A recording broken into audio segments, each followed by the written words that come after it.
Em 1º de janeiro, o grande contrato que rege o trânsito de gás russo pela Ucrânia terminou, com implicações significativas para as exportações restantes de gás russo para alguns países da União Europeia.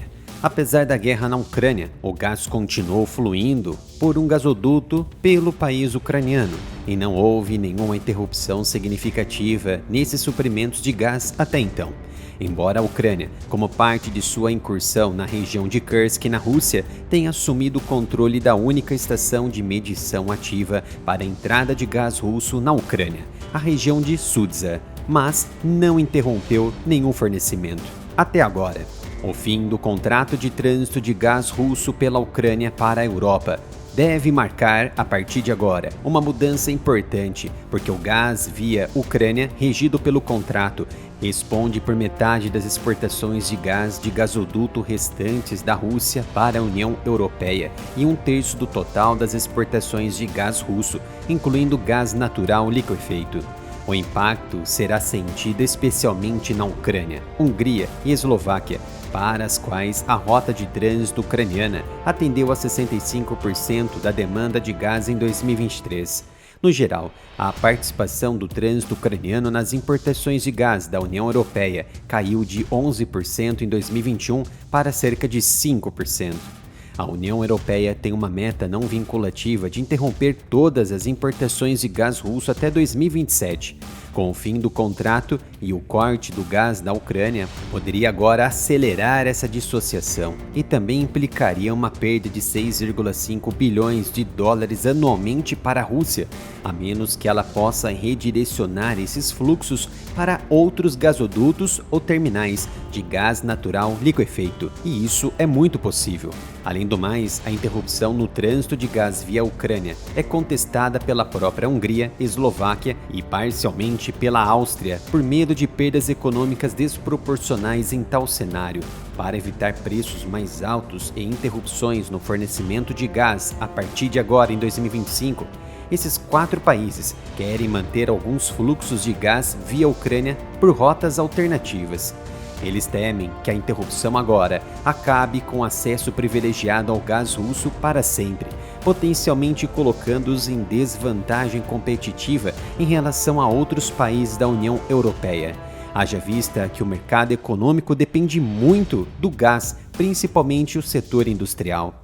3 cenários poderiam ser adotados pela Europa: a substituição dos fornecimentos russos para a Europa centro-oriental por gás natural liquefeito transportado por via marítima, o que é muito mais caro, ou também por rotas terrestres.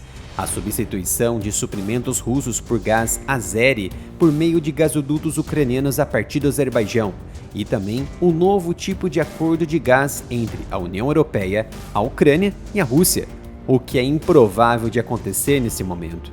Mas como funciona o trânsito de gás na Ucrânia? Ou melhor, como funcionava?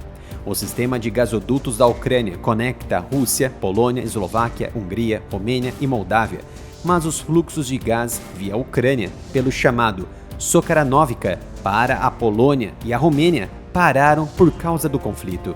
Então restava apenas o Sudza, exatamente na região de Kursk, onde as tropas ucranianas estão posicionadas. A Eslováquia era o principal ponto de entrada na União Europeia.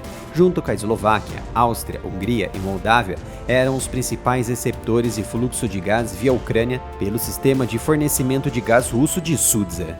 Sob o contrato de trânsito agora expirado, a Gazprom russa foi obrigada a pagar à Ucrânia pelo trânsito de 65 bilhões de metros cúbicos de gás em 2020, caindo para 40 bilhões por ano até 2024, independentemente da Gazprom realmente ter enviado a quantidade acordada.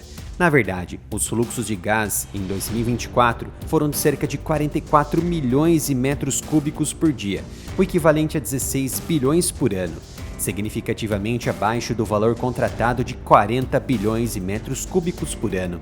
As receitas de taxas de trânsito para a Ucrânia totalizaram 1,2 bilhão de dólares em 2022 e 0,8 bilhão em 2023, ou cerca de 0,5% do PIB da Ucrânia. Com o fim do fornecimento de gás, restam algumas alternativas mais caras para a Europa e outras mais distantes que podem sofrer manipulação da Rússia. Estou disponibilizando um cupom exclusivo de 10% de desconto em todos os produtos da loja oficial do canal, romapenca.com/aramilitar.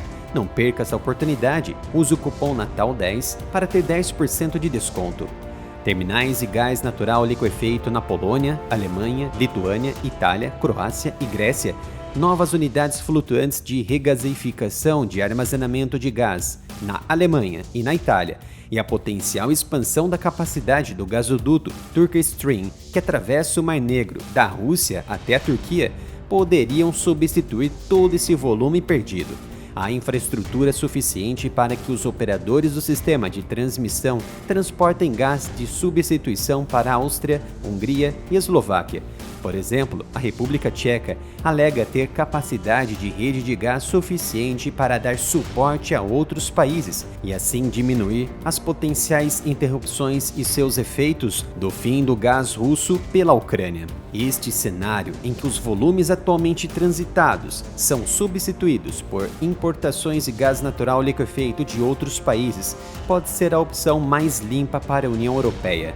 No entanto, a pressão dos países que querem manter o trânsito de gás pela Ucrânia de alguma forma, potencialmente apoiada pela ameaça de que eles poderiam bloquear o apoio financeiro da União Europeia à Ucrânia, torna difícil alcançar tal solução. A Ucrânia poderia ainda substituir o gás russo em trânsito por gás azeri. Se isso acontecesse, acordos de troca seriam um mecanismo mais viável no curto prazo, devido a problemas de capacidade relacionados ao transporte de gás do Azerbaijão por gasoduto. Mas vejam só, a Rússia continuaria fornecendo gás, rotulado gás azeri, para a Ucrânia, enquanto o Azerbaijão receberia gás da Rússia, rotulado gás russo. Em termos simples, não haveria nenhuma mudança nos fluxos de gás. Os comerciantes da União Europeia comprariam gás do Azerbaijão, que compraria gás da Rússia. Qualquer arranjo desse tipo teria várias limitações. O Azerbaijão não produz gás suficiente para substituir totalmente os fluxos russos para a Europa no curto prazo. Países como a Eslováquia e Hungria podem considerar tais contratos a partir de agora. No entanto, comprar gás azeri apenas para trocá-lo por gás russo não resultaria em progresso significativo da União Europeia em direção à redução da dependência de suprimentos de energia russos, e a Rússia ainda seria capaz de cortar suprimentos, como fez no passado. No final de dezembro, o primeiro-ministro eslovaco, Robert Fico, havia observado a intenção de Vladimir Putin em manter o fornecimento de gás para a Eslováquia como positiva, embora o líder eslovaco tenha dito que isso era praticamente impossível, uma vez que um acordo de trânsito de gás entre a Rússia e a Ucrânia estaria próximo do fim, e a própria Ucrânia havia demonstrado resistência. Isso porque Kiev se recusou a renovar o acordo de trânsito de gás, com o presidente Volodymyr Zelensky declarando, antes do término do acordo e o corte do gás, que isso poderia ser possível, mas apenas sob a condição de que a Rússia não fosse paga pelo gás até que a guerra terminasse, algo impossível.